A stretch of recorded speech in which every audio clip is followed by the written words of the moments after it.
आखिर जापान के बच्चे इतने टैलेंटेड कैसे होते हैं? इन्हें स्कूलों में कैसे पढ़ाया जाता है? जापान की एजुकेशन सिस्टम दूसरे देशों से कैसे बेहतर मानी जाती है? आज जापान टेक्नोलॉजी के मामले में पूरी दुनिया में सबसे आगे है। चलिए जानते हैं जापान के स्कूलों के बेहतरीन नियमों के बारे में। जापान की ज्यादातर स्कूलों का समय सुबह 8 बजे का होता है और सभी बच्चों को टाइम पर पहुंचना काफी जरूरी होता है। अगर बच्चा स्कूल आने में 5 मिनट भी लेट होता है तो उन्हें अगले 7 दिनों तक जल्दी आकर अपने क्लास की साफ सफाई करनी पड़ती है। जापान के स्कूलों में बच्चों को हर एक चीज प्रैक्टिकल करके ही समझाई जाती है, जिस वजह से बच्चे प्रैक्टिकल देखते ही सीखते हैं, जिस वजह से जापान के लोग सबसे ज्यादा इनोवेटिव माने जाते हैं। जापान के स्कूलों में जब लंच होता है तब सभी लोगों के लिए एक तरह का मेनू ही बनाया जाता है और खाना भी न्यूट्रिशन को ध्यान में रखते हुए ही बनाया जाता है। जापानी स्कूल में सभी बच्चों को खाने से पहले प्रार्थना भी करवाई जाती है। ऐसा इसलिए करवाया जाता है कि बच्चे अन्न का बगाड़ कभी न करे। प्रार्थना के बाद ही बच्चे खाना शुरू करते हैं।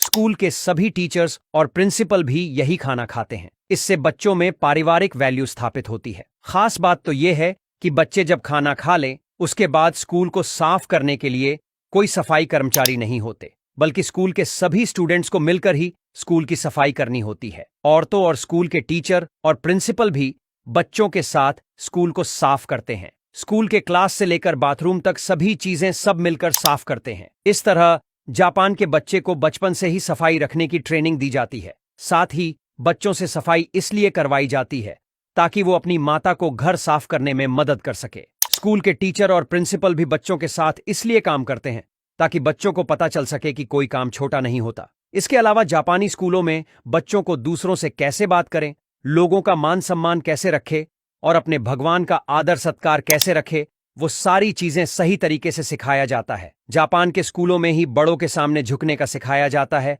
और ये स्कूल में आते जाते करना काफी जरूरी होता है। वैसे आपको बता दें कि जापानी स्कूलों में बच्चों की सैटरडे और संडे की छुट्टी भी रखी जाती है ताकि बच्चे सैटरडे संडे अपने परिवार के साथ पूरा दिन अच्छे से वक्त बिता सके। जापान में न्यू ईयर का दिन काफी इंपॉर्टेंट त्योहार के रूप में मनाया जाता है। जब न्यू ईयर होता है तब आपको जापान की सड़कों पर तो कहीं पर भी कोई इंसान नहीं दिखेगा, क्योंकि न्यू ईयर सभी लोग अपने परिवार के साथ मनाते हैं।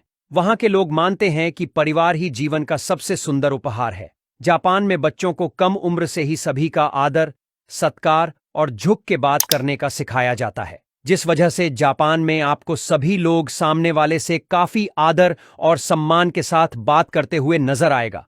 जानकर आप चौंक जाएंगे कि जापान के स्कूलों में 10 साल तक बच्चों की कोई भी परीक्षा नहीं ली जाती।